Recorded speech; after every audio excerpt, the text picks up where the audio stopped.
বিড়ালের জন্মদিনের কেক বানানোর জন্য প্রথমে ক্যাট ফুড ব্লেন্ড করে নিলাম, তারপর একটা পুরা পাউচ ফুড ঢেলে নিব বাটিতে। যেই পাউচ ফুডটা আপনার বিড়াল পছন্দ করে সেটাই নেবেন। আর এই দেখেন গুঁড়ো করা ক্যাট ফুডের গুঁড়োটা পাউচ ফুডের মধ্যে দিয়ে দিচ্ছি।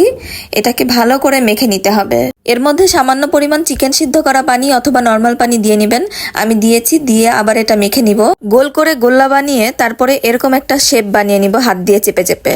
সুন্দর একটা কেকের শেপ চলে এসেছে। এখন এটাকে ডেকোরেশন করার জন্য বিড়ালের ট্রিট নিব। পুরো একটা ট্রিট আমি ঢেলে নিয়েছি। এখন এটাকে সুন্দর করে ডিজাইন করব কেকের মতো করে। আমাদের কেকে যেভাবে ক্রিম মাখানো হয় ঠিক সেইভাবেই এই প্রলেপটা দিয়ে নেব এবং লাস্টে চারিপাশটা ক্লিন করে নিব। এখন লাগবে আরো কিছু ক্যাট ফুড। এই ক্যাট ফুডগুলো দিয়ে ডিজাইন করব কেকের উপরে।